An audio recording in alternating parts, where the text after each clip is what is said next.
better money just by playing football than toiling in a factory. So it's very hard on an individual level, regardless your ideological orientation, to resist those kinds of offers.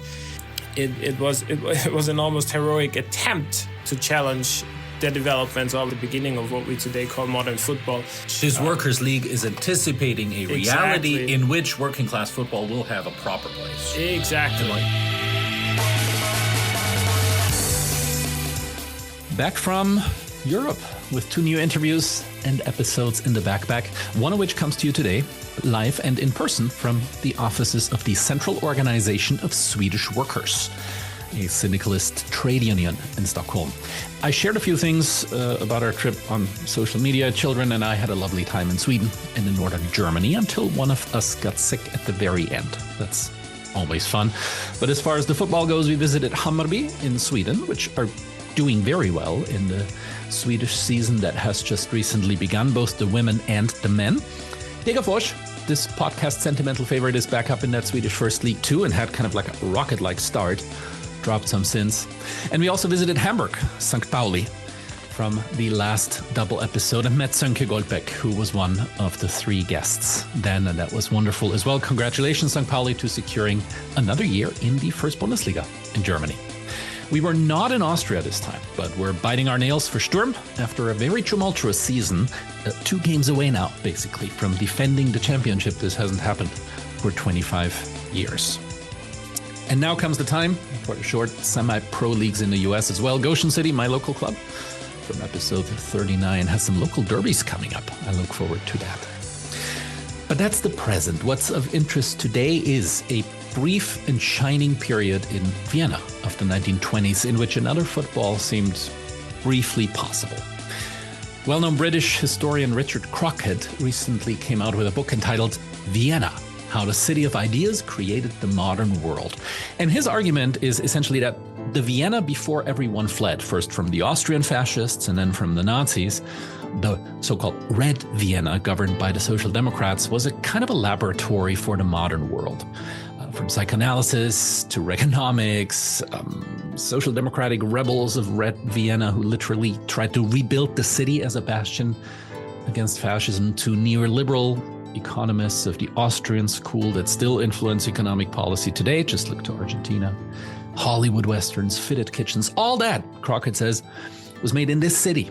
And this city made the modern world, and we all remain kind of Viennese in some way. Those 1920s are also the time period in which a separate workers' football association and a workers' soccer league saw the light of day in Austria. It was meant as an alternative to the rapidly professionalizing game and the rapidly professionalizing Austrian Football Association. Working class organizers and politicians saw in soccer not just a recreational thing or entertainment, but they saw the game's social and organizational and ethical and almost prophetic value. So basically, first another football became possible to make clear that another world would be possible too, according to these workers' organizers. My conversation partner in Stockholm on this is Gabriel Kuhn. Gabriel has written about precisely that aspect of 1920s Vienna. His book on the topic focuses on one particular social democratic organizer, Julius Deutsch, and the title of that book, from Gabriel, Antifascism, Sports and Sobriety, Forging a Militant Working Class Culture. That kind of tells you there was a lot more at stake here than winning soccer games. Gabriel is an Austrian writer and researcher who works for the Central Organization of Swedish Workers, where we recorded this interview. He has been with us before, right at the beginning of this podcast, when we talked about his wonderful book, Soccer versus the State. In this episode, we time travel now to Red Vienna in the 1920s to talk about the anti-fascism and sports part in Gabriel's book title, but also the sobriety part. It was a heady, but a very, very good conversation, and I hope you enjoy it. Welcome, Gabriel Kuhn, a repeat guest. There's not a lot of those. I feel honored. You should. And there are very few interviews that I've done in person. This one is in person. And you might notice that when you hear the audio quality. The irony is we're sitting in a professional podcast recording studio and we're not using any of the equipment. I'm sitting here with laptop and iPhone because somehow none of us had the right cables to connect what we're supposed to connect here in Stockholm. Welcome. We're not talking about Stockholm, though. We're talking about Vienna. Two Austrians, none of us from Vienna. No. Did you like Vienna growing up? No. No, I have antipathy to it. Yes. I mean, I never particularly liked the city when I visited, but then also, I don't know how it is growing up in Styria, but especially in the Tyrol, where I come from, nobody likes Vienna. It's and then once you understand the political reasons behind it, you become more sort of skeptical of the upbringing you've had. But when you're 12 years old, you don't think about that. So all you know is that Vienna is not a good place. Yes, no, there's that bias there. It's a city. It's an arrogant city. It's a city that is in many ways too large for the country. Vienna is a bit of a leftover from a monarchy that Austria is no more in terms of its scope and in terms of its orientation toward the world as well. But you're right. I've become skeptical of those, of the provincial thesis as well. There. I mean, the political divide is obvious. You have Vienna as a historical center of the working class socialist movement, not only in Austria, but in Europe.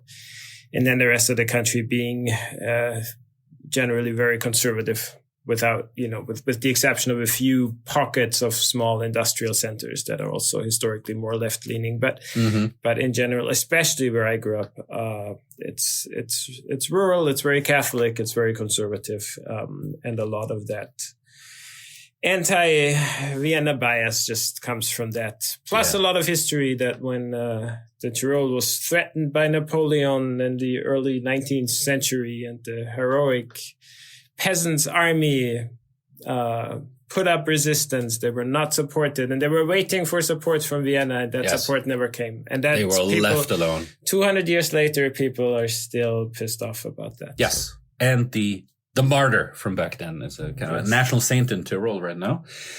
So out of that antipathy and the deconstruction of that, we'll travel to 1910s Vienna, when the city becomes called Red Vienna. And that influences the organization of working class football in a separate federation. It influences a dichotomy between what professional football is becoming and what working class football was and was becoming as well. And it might translate, at least that's our thesis, to some extent, to the tension between, which you could call big football, capitalist football today. Modern football. Modern football. That's what I was looking for. Modern football. And what we like to, whatever we like to understand as grassroots football or an amateur. The people's game. The people's game with a purpose that's bigger than just winning games. Yes. So that tension where we, both of us, I think, would see ourselves as a bit of a one side of that divide. How much can we translate that back into Austrian history?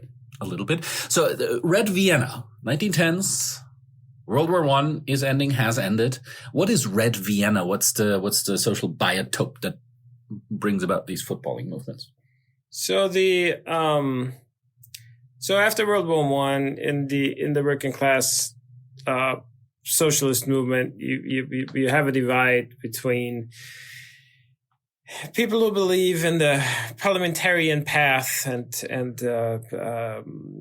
continue socialist parties as essentially what we today know of as social democratic parties. So that's the one side. And then the other side sympathizes with the Russian Revolution and then founds communist parties all over Europe. In Austria, there was because of special historical circumstances, that divide wasn't as pronounced. You did have a communist party, but it was very small because large parts of the more radical movement remained within the socialist/social democratic party.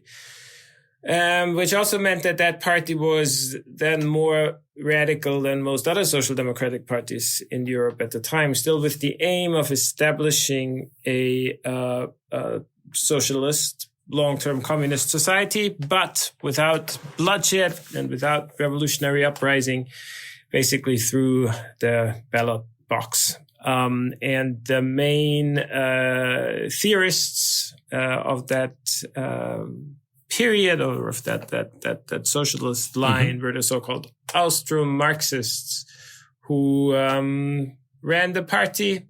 There were even attempts to create what was sometimes jokingly referred to as the second and a half international, so between the Social Democratic International and then the Communist International, the Comintern. So there were attempts to sort of bridge that gap, which internationally didn't work so much. But you had essentially, a parliamentarian movement, a party that ran for elections, but that had very pronounced radical goals, and as far as those politics allowed, implemented far-reaching reforms in housing and healthcare and education, and also in the cultural realm in Vienna. And so Vienna became known internationally as Rad Vienna during that period, because those reforms were so pronounced. So that's the period we're looking at. You could also add that the Austro-Marxists were very aware that if those reforms would reach a point where the political opponents were strong reactionary factions in Austrian politics. Right. So this is the Catholic Party, Catholic Conservative Party, and then in the middle class, especially a German nationalism as well. That's German nationalism, middle class, also large parts of the military. So if they felt threatened enough, the Austro-Marxists knew they would attack this, if you want, historical experiment of Red Vienna. So they had their own workers' militias to mobilize in cases of self-defense, in German called the Republikanische Schutzbund. The Protection Association of the Republic, if we were to loosely translate it. Yeah. Yes, exactly. And then we can get into football, because those units were strongly associated with the workers' sports clubs, which were also established. As we said, this is a far-reaching cultural phenomenon that encompasses all parts of society, including sports. The quote I found in some of the research here is a historian who wrote back in the 80s, but I found it especially poignant, was the goal for these movements, or what would connect them to sport, is the aspiration to turn everyday life into a place of systemic micropolitics, where social change can be anticipated. So where larger revolutionary change in the world can be worked out, practiced, and demonstrated in sports too. So it's a comprehensive vision and not just electoral success. Same with football, right? The goal is not just sporting success. What are some of these figures early on who make that connection between sports and politics particularly prominent among the Austrian socialists? Well, the one person that stands out in that context is a fellow called Julius Deutsch, he wasn't one of the leading Austro-Marxist theorists, but he was part of the leading group in that sense that he was a very capable organizer, and took on many important roles in that context. Yeah. So he was. Has anybody written about Deutsch? There are several books about Deutsch. In English, there is one book really that, thank you for the question, that I edited. So I translated some of his texts and wrote a pretty long introduction. Contextualization intro. What's the title of the book? So we have the title of the book is Antifascism, Sports, Sobriety. Good. Well, we'll get to the sobriety. I think Forging a Militant Working Class Culture is the subtitle. Yes.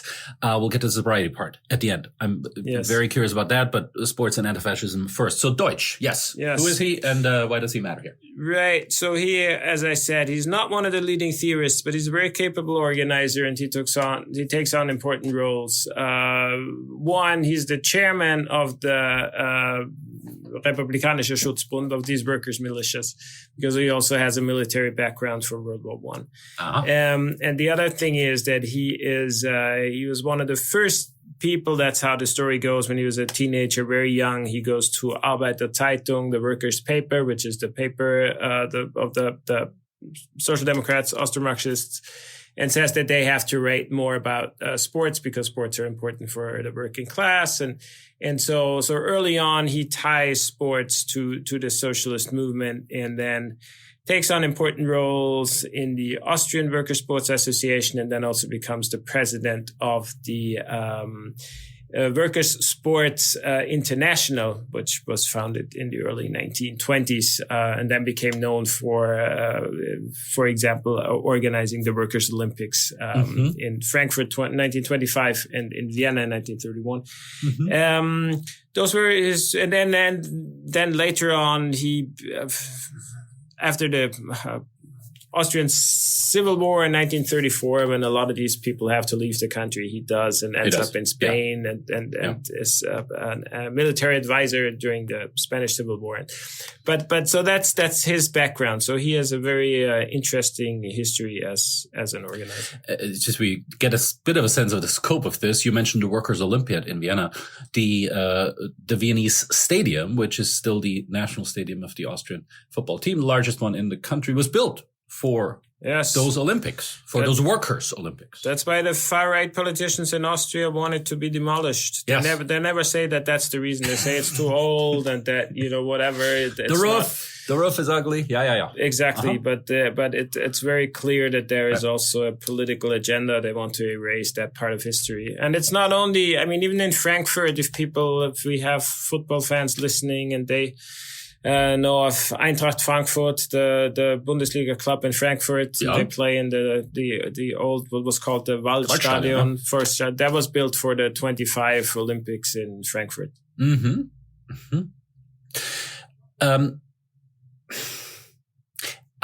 How far would you say is that goal of turning everyday life into a place of systematic micropolitics reached in those brief and shining decades before Austrofascism kills a lot of this? And how much does football have to do with it? Is this a sideshow that attracts, I don't know, a couple of 50, 60 people on a Sunday afternoon? Or is this something bigger that beams into society the ideals of this organized working class? No, it's much bigger. The sports part was huge. You just have to look at some of the numbers. I think at the Vienna Olympics, there were close to 100,000 people involved in all sorts of activities. So that's, of course, a fair number from Austria and Vienna itself, but tens of thousands who had traveled there from other countries. Literally millions of working class people were organized in sports clubs in the 1920s and 30s across Europe and also in other places, North America, Palestine, North Africa. So no, this was a really big part of the culture. How much of these socialist goals, how much of that was realized in everyday life is hard to say. I wasn't there, so I don't know. But judging from the things that you can use to form an opinion, so everything from texts and photographs and newspaper, like books and newspaper articles, primary sources. They were far-reaching. Again, spreading into every part of society. Now we're focusing on sports. You could have your own program on theater and opera and music, which also the workers' movement tried to organize according to their principles and values. That was a huge, it changed everyday life in Vienna. And now we've already mentioned the Civil War in 1934. If it hadn't been that far-reaching, I think the reactionary forces would hardly have bothered to attack that experiment militarily.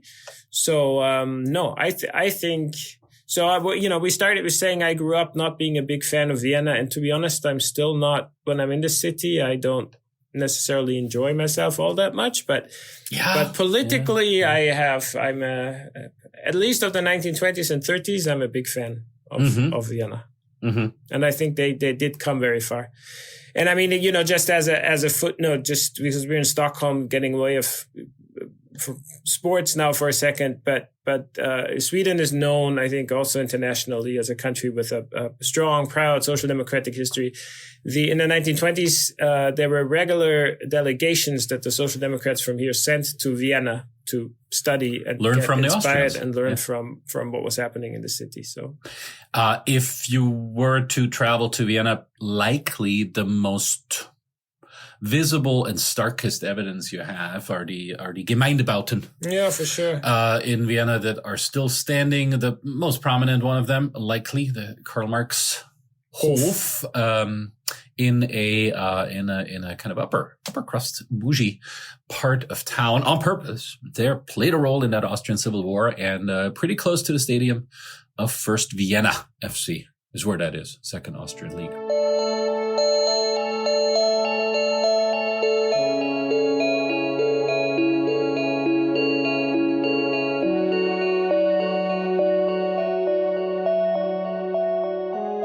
We sometimes like to think of football as this kind of original working class sport. That doesn't quite seem to be the case in Austria. Football comes as an import from an English, at least the aspiration to become a respectable gentleman's sport in England. That mentality translates into how the game reaches Austria. And by the time that happens, late in the 19th century, Austria already has Turnerschaften, so gymnastic associations, basically, that are the avant-garde of working class sports more than football. Is that right? Yeah, that was partly because they were generally popular, so it seemed important to translate that into working class politics. But it was also, especially the Turnerschaften had a strong German nationalist kind of element. So there were also an arena of political struggle. In Germany, the very first Worker Sports Association was 1895, I believe, was a gymnastics association. So that was very central, but then it soon spread into all sorts of other sports. If you want to count that, there were workers' chess associations. And so, yes. Yeah. First Vienna, founded in 1894, the first Austrian club, and one of many to follow. One thing, though, just if I can say that real quick about the origins of football as a working class sport. I think what you saw in Austria wasn't that different from other places, in the sense that it was a working class sport very early on, because the working classes embraced it and liked to play it and liked to watch it. But it was organized because, especially if we go back to the late 19th century, the working class didn't have that much organizational power in society. So it was usually organized by companies, churches, partly by the military. So there was always a bit of a divide between the people who were playing and watching the sport and the people who were in charge and organizing it. Not too different from today, actually. Mm-hmm. So also in that sense, so the attempt to put the organization of the sport also into working class hands, that alone makes that period of worker sports stand out. Yeah. The contest soon becomes one over associations. How do you organize this new game? The rules of the game come from England. They're clear. But beyond that, what does it mean? Who do we play for? What do we play for? and what's the cultural significance. 1904 is the founding date of the first Austrian Football Association, the ÖFV. That group is pretty soon, well, because they split in two camps? Well, there was along political lines.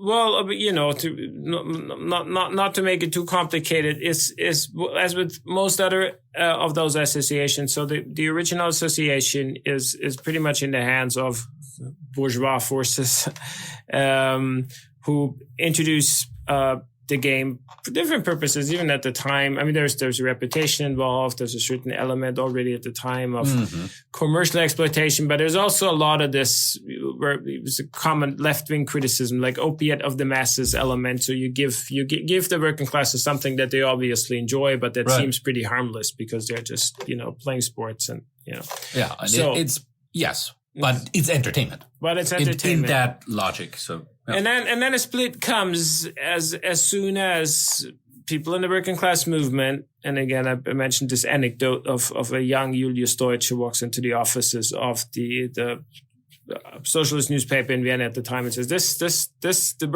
working class is like this, but we don't control this, so we have to get control of this. Mm-hmm. And as part of doing this, you have to form your own associations and you have to form your own clubs, and so that's how you then end up with sort of a parallel structure of the bourgeois sports associations, which start to organize the game according to the principles of how the bourgeois classes like to organize society.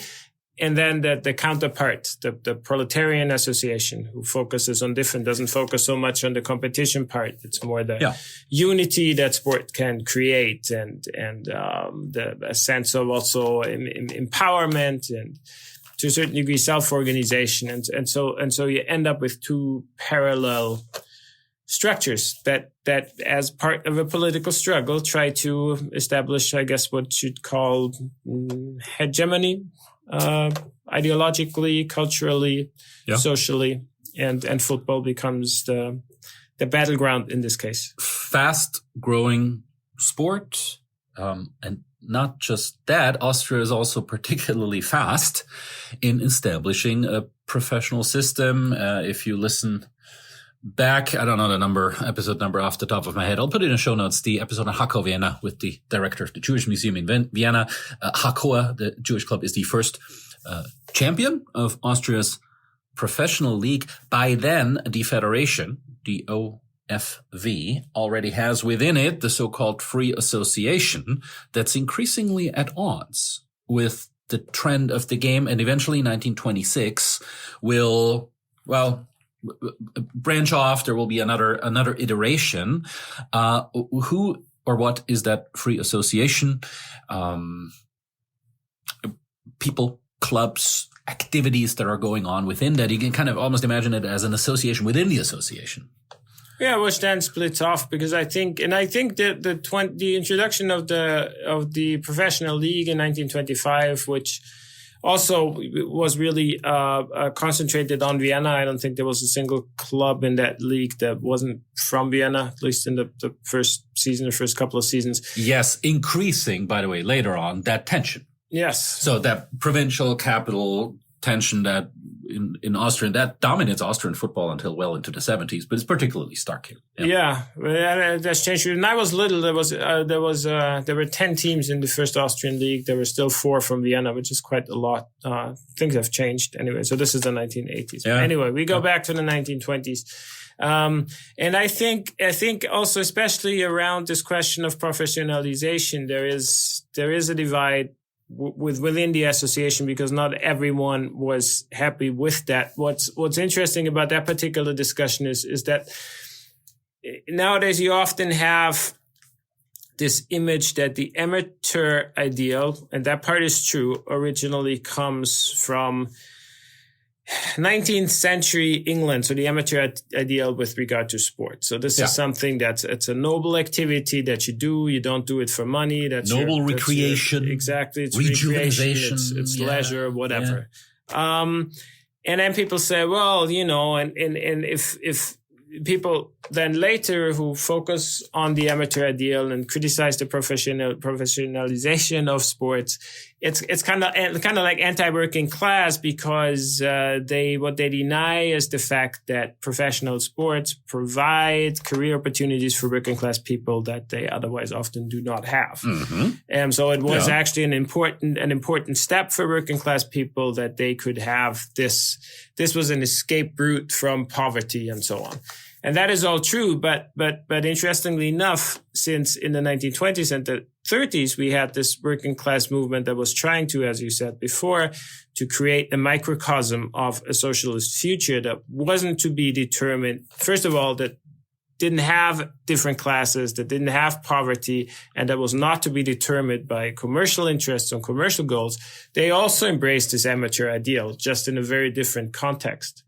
And so the establishment of a professional league wasn't in tune with those thoughts, and that was one of the reasons why that divide, as we were talking about before, that struggle in how to organize soccer became even more pronounced, because the question of professionalization came in as well.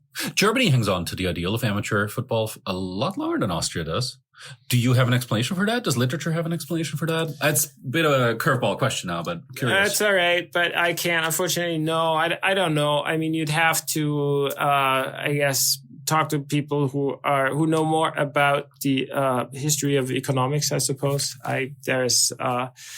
I'm sure there are good reasons for why, or good explanations for why a professional league was established in Vienna in 1925, way before others did that. I don't know. I could only speculate. Yeah. So there's rumors already before that, not rumors, substantiated rumors, before that professional league starts, that some clubs, Vienna and Hakow in particular, are paying their players. Like under the table already. Well, that is also quite, I mean, you have in England, professional football starts already a few decades earlier. So we are talking here about the first professional league on the continent. Continent, exactly. Yeah. But yes, I mean, basically that means that it was made official that this is okay. It's okay to pay players.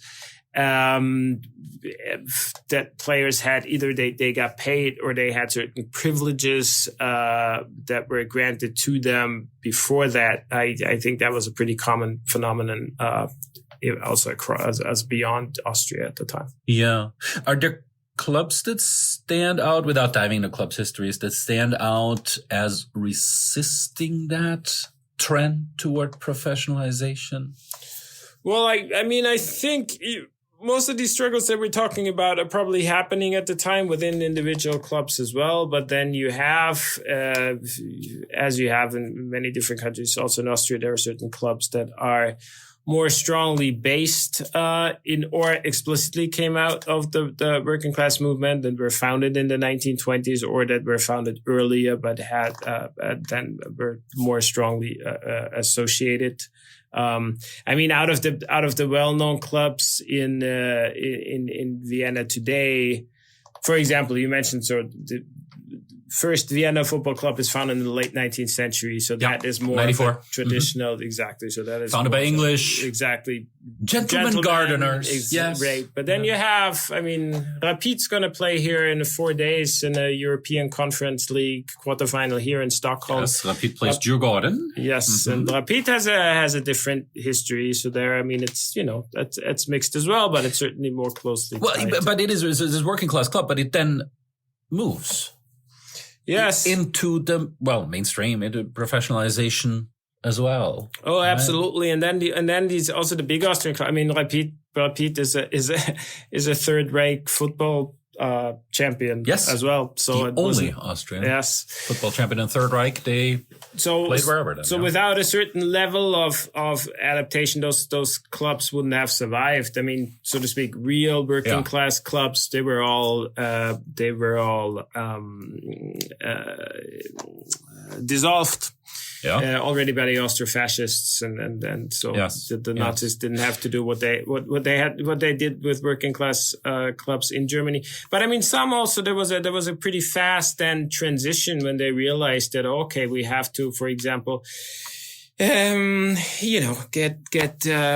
can't have Jewish members anymore. Otherwise, we run a risk of being banned. And so people then, let their Jewish members go. So a lot of the clubs adapted very quickly, which also means that I guess, there wasn't a really strong ideological base. So yes, that transition. And to be honest, after 1945, all of the clubs that have survived, even if they had roots in the working class sports and the worker sports movement, were no longer successful. Exactly. Either were no longer successful, or they had adapted so successfully that those roots were part of their history, but they no longer had a big impact on how the clubs were. In the odd chance that any of you is into the Viennese lower leagues, Helfort, Red Star, Gaswerk. I don't know if Gaswerk still exists. Might be Wiener Linie now, or I don't know. But there's Ostbahn. I don't know. But that's Ostbahn as well.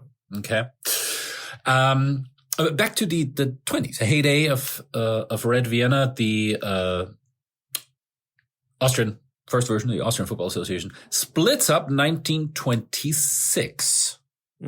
One of the two successors, is the ÖFB, the Austrian Football Federation, which exists until today. That is the one FIFA recognized association. The other one, that is no more, and that takes with it a lot of the older traditions, comes out of this free association subgroup in the former one, is the VAFÖ, VAFÖ, the Federation of Amateur Football Clubs. How's that federation come about? What are their goals? How do they organize their leagues? We basically have now a separate federation for working class football teams, which is a rather unique setup here. It's very Vienna centered. How do they start? It's essentially coming back to what we said before. So you have certain parts within the football movement at the time that aren't happy with how the official association is running the game and how the game is developing. So you try to set up essentially a parallel structure. And I think that was also one of the problems, that to some degree is a rival to the ÖFB. So you have a similar league structure, and you try to attract the same audiences. Basically, you buy for that, but you want to do it under different principles. So so there's no money to be involved and all of that. It's a different starting point because you're trying to compete with someone who has very different means to play with. Like if we have in Germany, for example, it was because here we're talking about, as you said, so this is very Vienna centered. In Germany, which also had a huge workers sports movement, you had a nationwide league of pretty much only worker sports clubs. What happened there was, and to a similar degree that happened in Vienna also was that the best players of the amateur teams were recruited by the professional teams by very simple means. They were offering them better pay than what they would get in their working class jobs. The job was way more fun. You could earn better money just by playing football than toiling in a factory. So it's very hard on an individual level, regardless your ideological orientation, to resist those kinds of offers.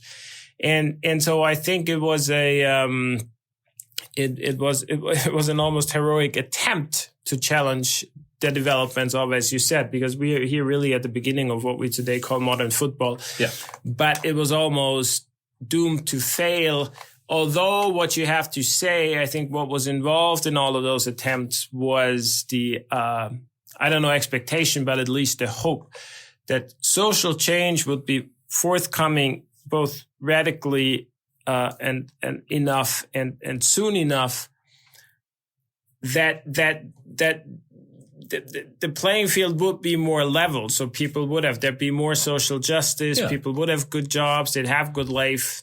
So this escape line through sports wouldn't matter as much. This Workers' League is anticipating a reality Exactly. in which working class football will have a proper place. Exactly. Yeah. But it wasn't the time yet, and so the time was against it. But again, I mean, it remains a very unique chapter. You already foreshadowed failure here. I mean, you called it an heroic attempt. It eventually, how long does it last? Well, it lasts for a few years and then essentially is eradicated just because we're talking about the political circumstances. Yes. In Austria, it's eradicated in 1934 when the Austro-fascists take over. Yep. And all of the leading, well, some of the worker sports clubs are just dissolved. Militias are dissolved. The key people, if they're not killed, they go into exile. Right. They're not just dissolved. They're being shot at. The Karl Marx-Hof as cannonballs fired into it. This is what comes to power here before the Nazis are being welcomed into Austria is Austrofascism. You could say a radicalized Catholic conservative party that is running an early version of dictatorship here before the Nazis.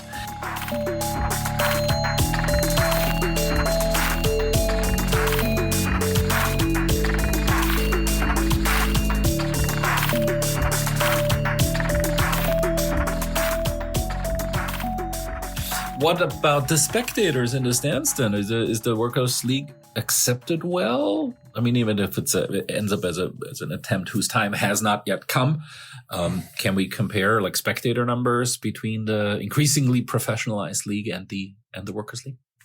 I guess it depended a lot on which teams you went to. In general, there was the professional league had more spectators, but there were certain games in the amateur leagues that had many as well. Yeah. So I don't know. I think that even again, I think if you look at the German example, I think that on that level it was they could compete, but it was just then also, I guess it depends also, people, if they would look for the higher quality of the game, then they would go to where they felt that they would see that. But there was community aspect was stronger tied to the worker sports clubs. Yeah. Just to close the loop here, what is Julius Deutsch doing in 1926? Julius Deutsch in 1926. Around that time, I mean, where does he go? This pioneer who walks in the newspaper office and says, "We got to pay attention to football." Is he? Where do you find him in the stands? I'd assume so. I don't know. That's my guess. I don't know if was there anything particular happening in 1926 in his biography? To Deutsch? No, not in particular, but he doesn't have any official function here. He is the chairman of, as we said, the Republikanischer Schutzbund, so the Protection Association, and he is active as well in the Worker Sport International. Yes. Yeah. He's the president. So what Deutsch does in Vienna, I assume he goes to watch football. I assume he goes to watch other sports. He travels a lot. He attends international conferences. Uh-huh. So the Worker Sports International has congresses, all over Europe, where people, both talk about the principles of the worker sports movement, its significance for the workers movement in general, and then they plan big events. I'm sure probably in 1926, Deutsch attended meetings that were evaluating the Workers' Olympics in Frankfurt the year before, and they were planning for the Workers' Olympics in Vienna in 1931. Two things stand out here. We have essentially two league systems in one country. One of the European football snobberies toward the United States today is, well, you don't have one system with promotion and relegation. Austria doesn't have it either. At this point in time, there's two systems that try to work out different philosophies of what football is for, and that's not illegitimate. I'll just leave that there. Sure. And the second one is what I ask my students always. What does it mean? So what? Why should I bother to pay attention to your paper? Why should we bother to pay attention to this brief and shining moment? A league in a small country that went extinct. What does it have to tell us for today, you think? Well, for today, it tells us that, even historically, there have been alternatives to the way that we see sports organized in our time. But most importantly, I think I think you always ask the question. So there the historically examples. This is a long time ago. But what does that have to do? Why should we care? With anything now? For those who are not historians out there, right? The question begs history. No, but I mean, I think you see that the most important learning lesson is, and we've hinted at that a few times now in this conversation, is that if you want, you want to see society change towards a more, let's say, more egalitarian society, more social justice, more based on values of community and solidarity and less competition and so on. You need to understand that this has to encompass all aspects of life. Like, it's not reduced to your workplace. It's not reduced to the place where you live. It's not reduced to what you do during your so-called leisure time. All of that is connected, and that society you want has to be reflected in all of these areas.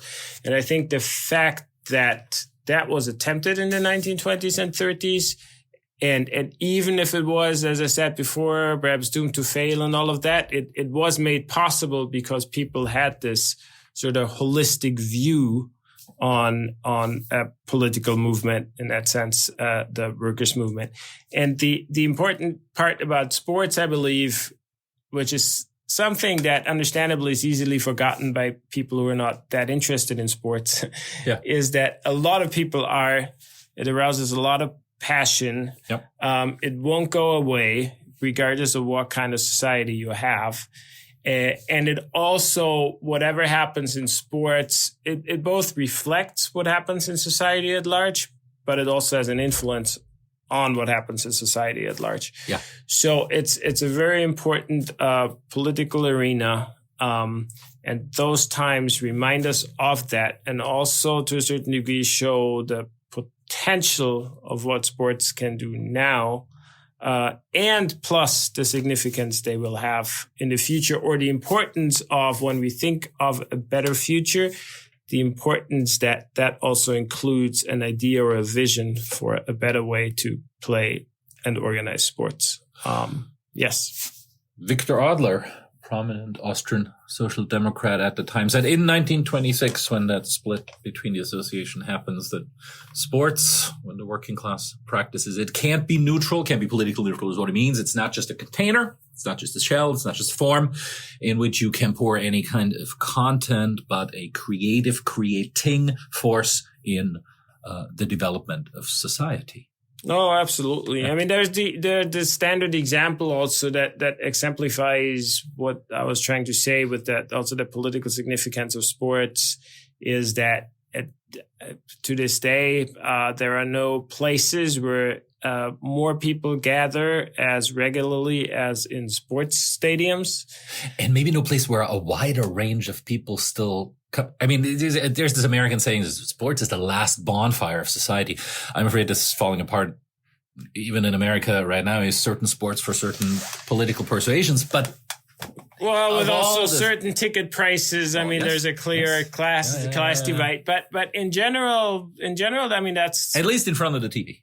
In front of the TV, it arouses attention of a relatively diverse cross section. In some places, there's no coincidence. The people always underestimate that the German Bundesliga has still the highest average attendance of all the big leagues in Europe.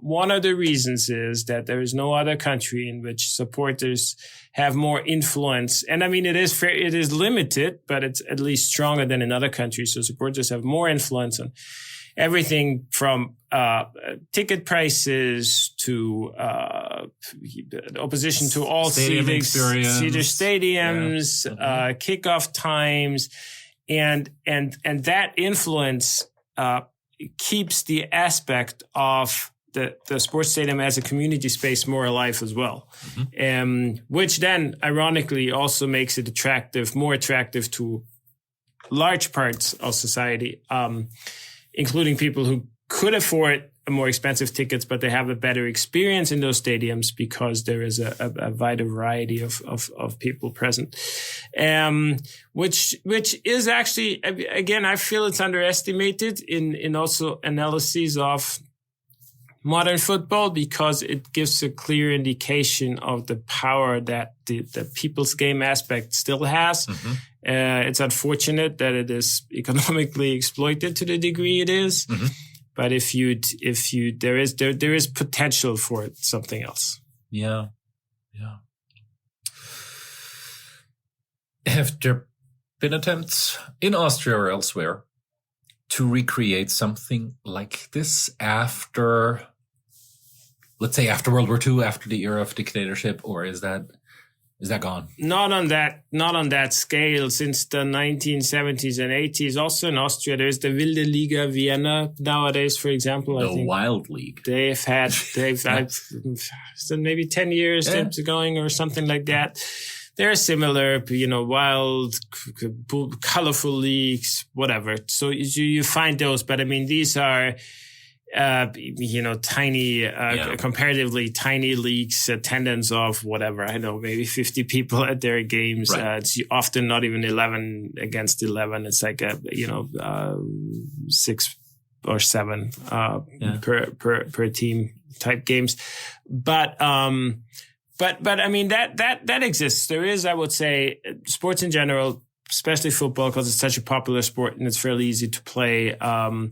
I mean, there's a kind of want to call it grassroots or alternative or underground type sports movement, and I think that has grown in the last 20 and 30 years. I'm a big fan of all of that. The social political impact is limited, but again, I mean, things change quickly often. I've just recently been to one of those clubs in Germany. We had a discussion, gave a little talk and had discussions. I don't know. Things can change quickly. What club People is that? are very, very, that was a club in Chemnitz, Athletic Sonnenberg. Things change quickly. I mean, one thing that's very obvious is that hardly I don't know when I talked to a football fan the last time who said that, I love the way that the game, I love FIFA, I love UEFA, I love all these billionaire owners. There is none. Yeah. Everyone is critical of that. It just seems that there is no alternative right now. But I think as soon as an alternative is being offered to people that at the same time allows them to satisfy whatever it is that they are trying to satisfy by following sports regularly. So fairly high, a certain level, I guess, of high level competition and the sort of camaraderie. Crowd dynamic. Exactly, yes. A certain size also of the crowd. As soon as that can be satisfied, I think that instantly it wouldn't be a big step to switch to something else. That sounds hopeful. Yeah. I don't know. Yes, yeah. I'd say so.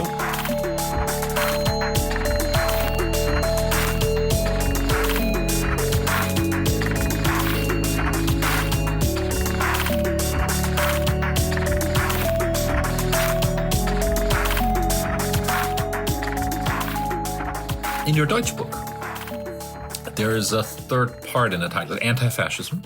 Yes. Sports. And we've talked about the connection between both of those. And the third one is sobriety. Temperance movement. Why? How does this fit in? It was in the context, and that's again a sort of Austro-Marxist phenomenon. I've made comparisons to Germany. They're always come easily comparing Austria and Germany. In Germany, it wasn't like that, but in Austria, for whatever reason, the Austro-Marxists, most of the prominent Austro-Marxists were also active in the worker sobriety movement. And there was a strong connection between those three elements, the worker sports movement, the workers' militias, and the sobriety movement, in the sense that sobriety was seen as a very important requirement for effective workers' militias. So it was all in all the bylaws. Well, you don't come to training being right. drunk or intoxicated after your after-work drink. Yeah, it was important for the health aspect, the sports movement. And so with the Julius Deutsch, for example, he didn't have as prominent a role in the workers' sobriety movement as in the sports movement and in the workers' militias, but he was a member there. He gave talks at their events. You mentioned Victor Adler before. I think there's an entire book of speeches and texts that Victor Adler has written about the sobriety question. So in the context of Vienna, that was very closely tied to these aspects and to the vision of that's why the subtitle of the book is called Forging a Militant Working Class Culture. Yeah. The sobriety aspect there was very important. Not to the degree that people were condemning workers having a drink here and then, right? But this sort of routine of, as a sort of escapism, going to the pub after work and spending your hard-earned money there on drink, right, just wasn't seen as part of the vision of a strong, politically conscious, active working class movement. Yeah. Well, maybe that's part of why the two of us never feel quite at home in Vienna. The connection between Viennese identity and wine is very strong. That is true. To this day. In other countries, Scandinavia and England and the US, the sobriety and the temperance movement are often heavily Christian. I think it's fair to say. Yes. So religious temperance, but often that's the connotation, right? If you're into that kind of movement, you're often a Christian. You're often female too. In Austria, that seems to be. I mean, there's not at the time. In Sweden, it was similar. There's a really strong. Okay. There's a strong sobriety movement within the working class movement here as well, just around the same time. But then, as you say, also here in Sweden, then other parts of the sobriety movement have this more Christian conservative background. You have there's a big organization. There's no equivalent in Austria, but you have UGT-NTO here in Sweden, which is just changing its name. But that's an umbrella organization for sober people, and that includes a wide range. So from straight edge folks, hardcore punk to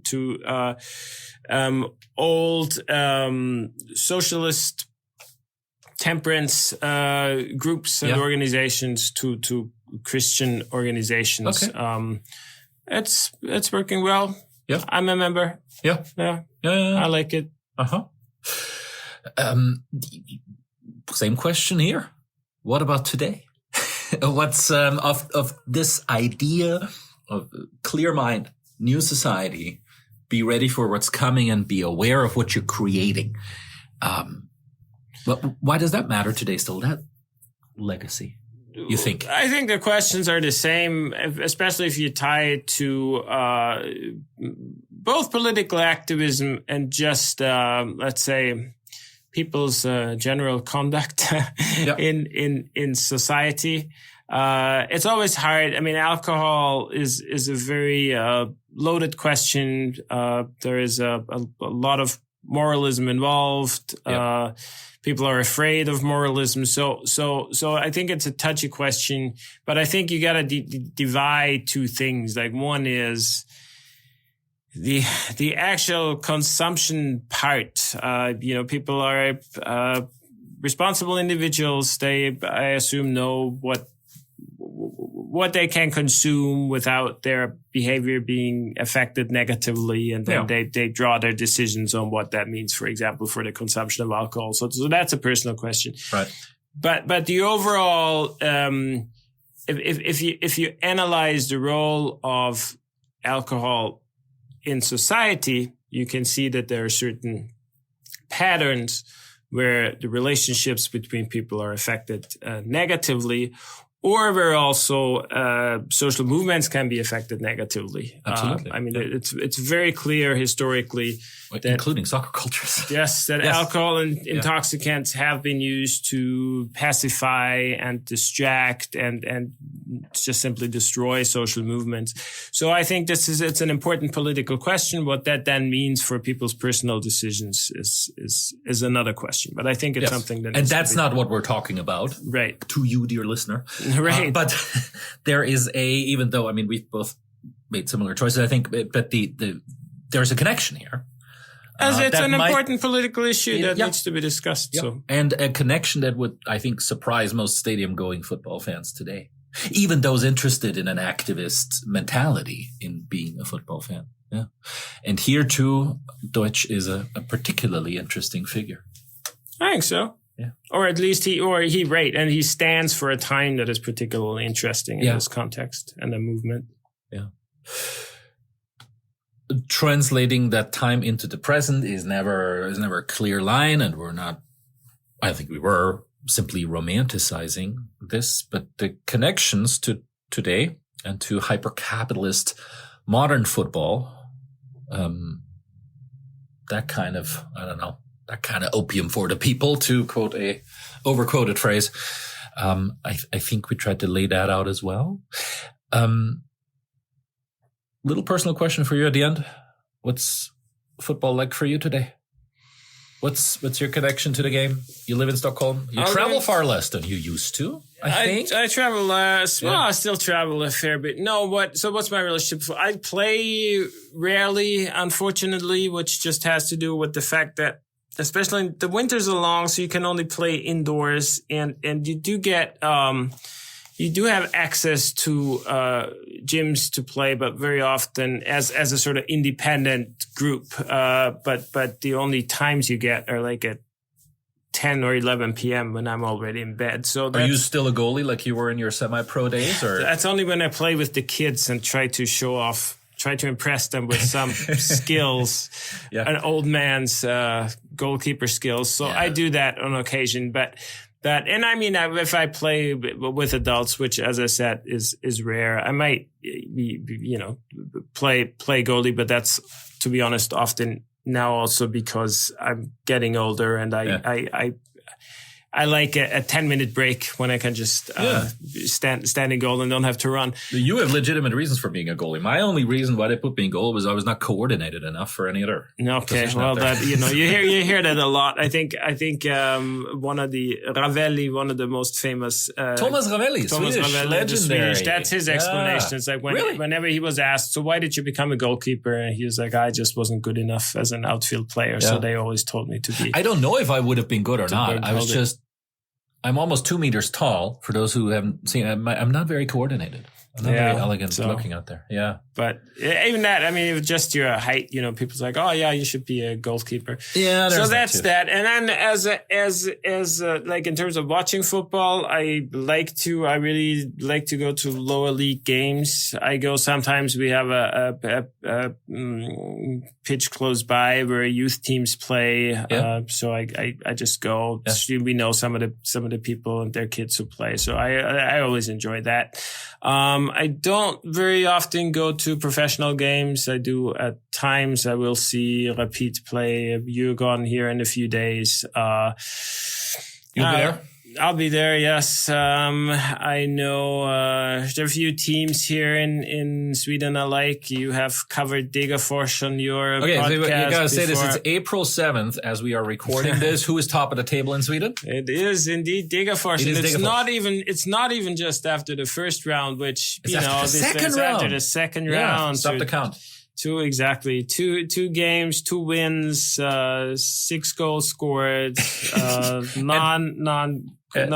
goal yet scored against them. Got promoted again. It was a one year last year in the second league, just got promoted, and now 2 big wins in a row. And I was very surprised, to be honest. Often with these teams, I was worried that when they went down, when they were relegated last year, that they were fighting yet another relegation, but that they were just coming back right away is very impressive. And now it's a great start. So, So I think they found a compromise too with the stand that they first didn't want to build, then couldn't quite afford to build it the way they wanted. I think they found a good middle path for where they're at as well. And I mean, it is. There's always you can criticize pretty much anything for romanticism, but Degerfors, it really is an example of the Asterix Gallic village. The Gallic village.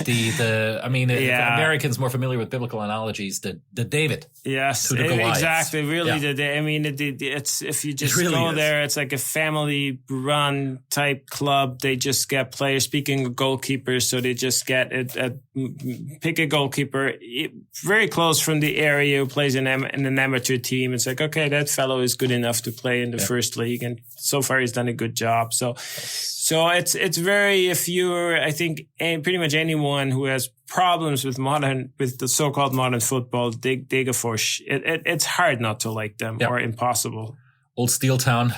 Yes. In the Swedish Rust Belt. Go back to that episode and listen. Yeah. All right. Thank you. Thank you, Gabriel. Good to record in person. Good to hear from you. The Julius Deutsch book, Ali, it's available through the press. It's available. In the US it's surprisingly too, right? pretty popular. Yeah. It's one of the books I usually always disappointed. You have big expectations when your books come out. And with this book, I was like, okay, this is really very niche. I'm happy if, a few people will read it. So this is one of the books that's But it came out in 2017, and there was a little Antifa hype going on just around that time. I think that might have helped a little bit in the English-speaking world. I actually think it's in that case, and I say that because it was mainly the publisher's idea, but I think it's a good title. I think people get drawn to it because of the title, and then once they find out what it is, they're not too appalled, so they will still read it. Yeah. And I mean, it's a short book. It's like, I know that it's reached, it's read quite widely. People still get in touch. They're interested in talks and stuff. So I'm very happy with it. Well, you can go out and get that for a good price. The rest of the literature we refer to, essentially 2 older articles that are both in German. I'm still going to refer to them in the show notes and send you on to Gabriel's website as well. Thank you so much. Well, thank you.